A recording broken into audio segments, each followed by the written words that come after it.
Balik maneh nang Cafe Talkshow. Iki sepurannya Bapak Ibu. Wah, kadung asik ngomong sampai saya tuh lupa kalau saya itu kafe. Kamu dan Bapak udah kering ini ya. Kopi nih. Kopi. Kopi. Manis tanpa gula? Biasa. Anu aja, mondo-mondo kalau Mondo-mondo. Sedeng-sedeng saja. Mas aja. Kopi teh tawar. Ibu sama teh tawar. Oh, iya. Siap sembah nuwun. Monggo silakan. Oh, komplit ndok gore sini. Oh, komplit kabeh. Wis. Lek ono banyu putih ya, Kang. Ojo. Baik. Pak Dolik.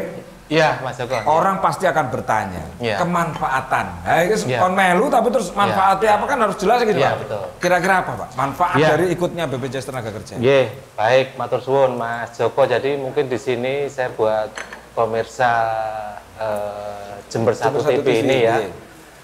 Pada kesempatan ini jadi manfaat BPJS Ketenagakerjaan cukup besar. Jadi kalau dibilang BPJS Ketenagakerjaan ini bukan asuransi komersil ya. Kita ini adalah badan publik di mana kita langsung di bawah presiden.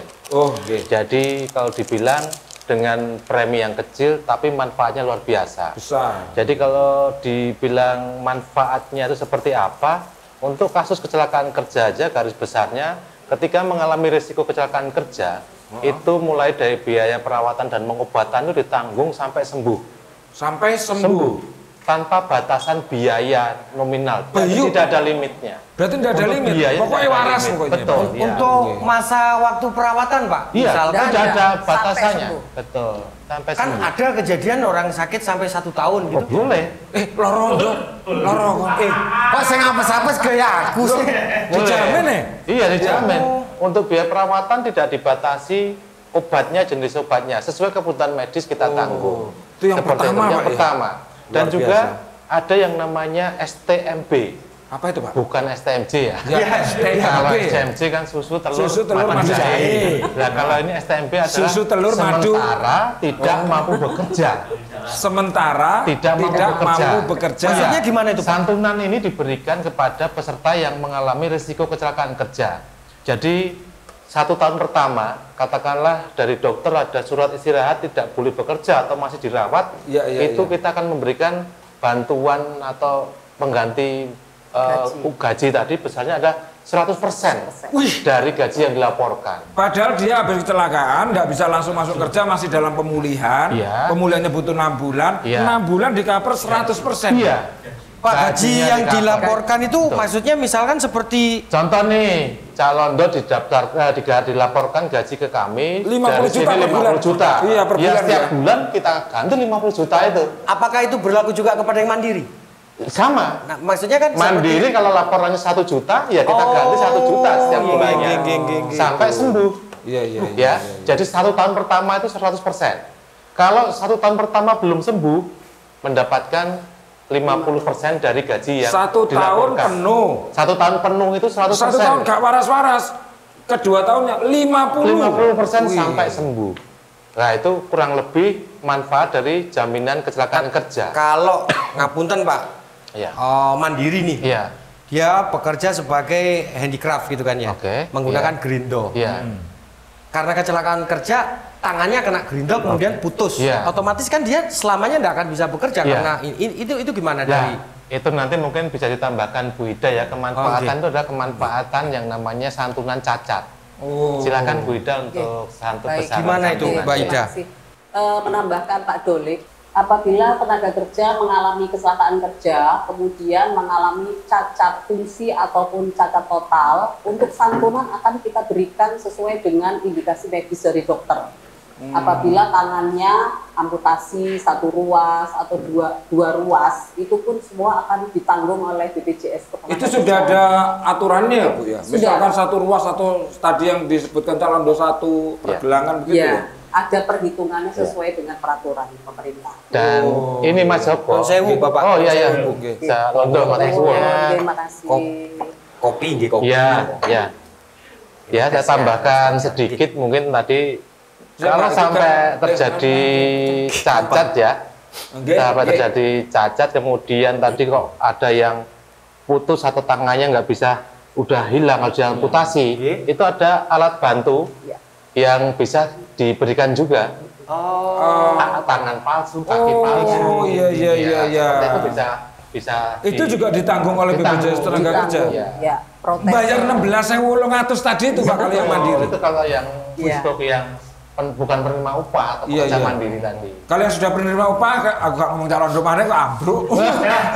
Terus apa ini, Bu? Apa ada batas waktunya, Bu? Jadi misalkan ikut apa BPJS Ketenagakerjaan, itu apakah harus seterusnya sampai meninggal orangnya, atau misalkan hanya di usia produktif, katakanlah seperti orang yang pensiun itu usia berapa? 58 atau katakanlah 60. Ataukah ada batas waktunya untuk ikut itu? Saya ikut BPJS Ketenagakerjaan sampai usia 60. Gitu. Terus ketika 61 saya mendapat itu gimana? Apakah ada manfaat dari penjelasan dari BPJS Ketenagakerjaan, Bu? Ya, mungkin saya tambahkan dulu dari pertanyaan Calondo ya. Jadi memang benar kalau kepesertaan BPJS Ketenagakerjaan ketika masih bekerja saja. Dalam kondisi masih bekerja ya? Masih bekerja. Dan aktif mungkin Pak? Iya. Contoh ya Cak Londo ini kan mungkin punya job-job tertentu di luar ya. Mungkin sebagai tukang MC ya kan. Itu kan ketika sudah tidak bekerja di sini, itu kan bisa bekerja sendiri. Itu nanti bisa meneruskan sebagai pekerja bukan penerima upah tadi. Jadi kalau bukan penerima upah itu batasan usianya ada 65 tahun. Jadi gitu. bisa meneruskan. Mandirinya ya? Bisa mandiri. Ya. Kalaupun lebih dari 65 dia masih bekerja, Pak? Kalau di sektor bukan penerima upah tetap batasannya hanya 65 ya. Kecuali sesuai keahliannya. Contoh dosen. Dosen ketika usianya 60, kemudian di kampus masih dibutuhkan. Ini ada sektor penerima upah, itu tidak ada batasan usia. Ya kalau dosen kan 65 Pak, tapi biasanya mereka yang sudah gelar profesor itu sampai bisa 70, bisa. Masih bisa. Setelah menjadi penerima upah Pak, kemudian mungkin pensiun gitu. Setelah itu dia bekerja sesuai profesionalnya, mendaftar ke tetap menjadi peserta BPJS Ketenagakerjaan. Apakah iuran per bulannya itu sama dengan ketika dia menjadi penerima upah, menjadi pekerja mandiri? Ya, kalau besarnya iuran di kami itu adalah disesuaikan dengan besarnya gaji yang dilaporkan. Ya, kalau di bukan penerima upah itu kan minimal gaji pelaporannya adalah 1 juta. Kalau jenengan mau bilang 20 juta penghasilannya, boleh. Amin. Iya. Amin. Boleh dilaporkan 20 juta, tinggal menghitung berapa preminya, karena persentase.